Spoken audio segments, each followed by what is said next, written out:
Earl Smith, and the gunner, Mike Jacobson.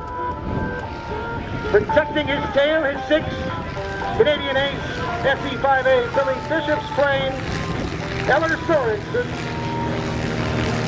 Eddie Rickenbacker, his wingman looking after him, 83-year-old Jerry Fotheringham at the controls, and the bad guy, the Red Baron.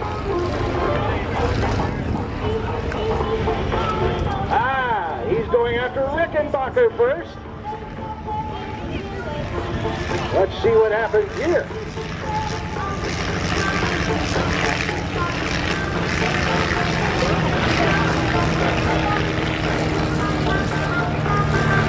And in a perfect position to pounce on the Red Baron is Billy Bishop, high and above and protecting the tail of the 1.5 strutter. While Eddie Rickenbacker is being beaten up by the Red Baron, the bad guy.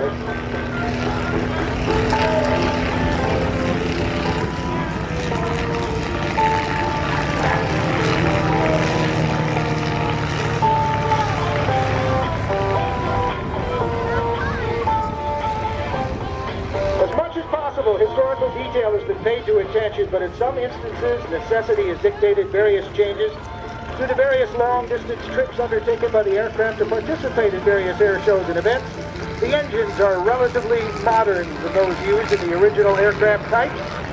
The original wooden tail skids have been replaced with tail wheels in order to operate from paved runways, and the main wheels have also been equipped with modern disc brakes. In addition, modern radio equipment and flight instruments have been installed in each of the aircraft, but this gives you a pretty good sense of how it was in the Great War.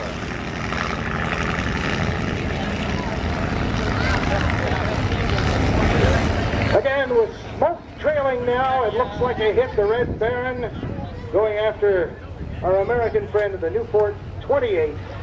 Eddie Rickenbacker's airplane being flown by 83-year-old Jerry Fotheringham, smiling from ear to ear, having a ball.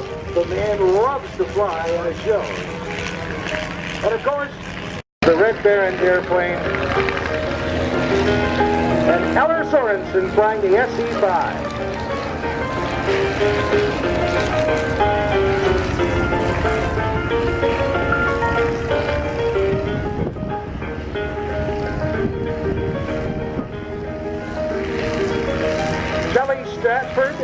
Kelly Stratford, did you go to the OPP headquarters here in front of the large hangar, the Lost and Found, and that's the area where the OPP are? They've got something you're looking for. We need you to go there before what you're looking for eats us out of house and home. Well, the candy's gone. Working on the pop and most of the chips at this point, so please, if you've lost someone or something, that's where to go to find them, and that's a great rendezvous point for after the show.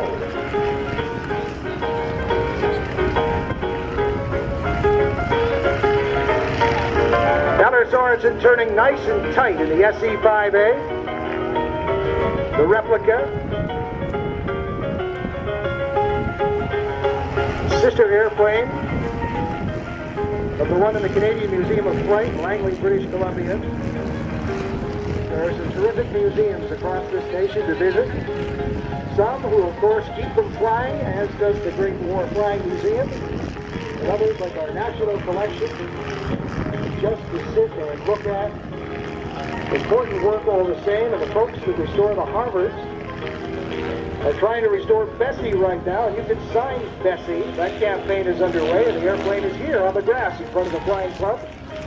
So if you can, participate in that. Go sign Bessie and help the cause. The Great War Flying Museum, of course, keeps things open for most of the summer.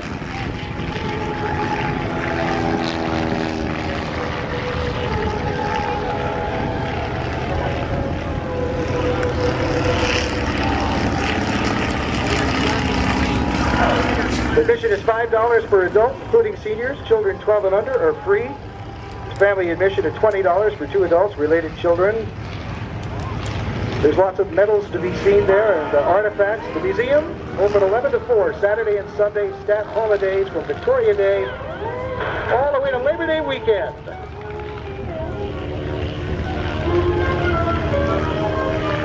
And it seems the Red Baron has to worry now, because Eller Sorensen has managed to get the SE5A behind him as he tries to pick on the 1.5 strutter, also known today as the sitting duck.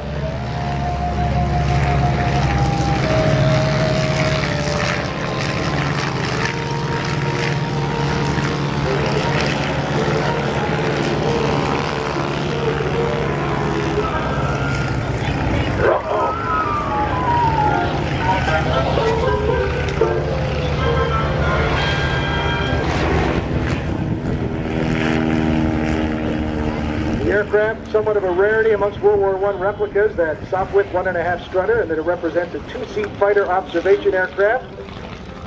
The main role of that aircraft in the Great War was for observation, and yet the vast majority of replicas built today represent single-seat fighters. Strutter is constructed with a steel fuselage, but externally conforms to original dimensions. Other than that, that's pretty much the way she went. Is the Red Baron smoking? Is the Red Baron done? Has Billy Bishop somehow, from way back, managed to deflect a shot in and put the Red Baron on the ground? Indeed. Victory, ladies and gentlemen. The Red Baron is down, the bad guy on the ground. Keith Van Berkel at control as the Fokker D1 triplane. Coming in behind him right now in the SE5A, the victor representing Billy Bishop, Eller Sorensen.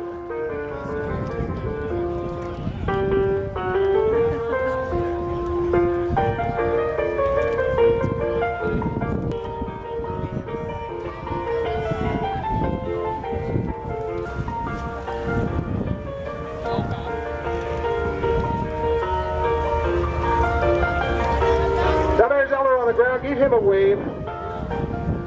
Our pilots have been having fun, and they're also working pretty hard for you today. These open cockpits, they'll be a little dehydrated. Not as bad as it was during the Great War. A lot of these pilots, the engines of their day, burning mineral oil,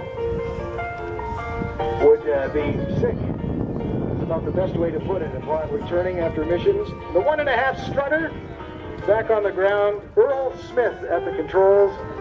And sitting backwards there, the gunner, Mike Jacob, of the Great War Flying Museum.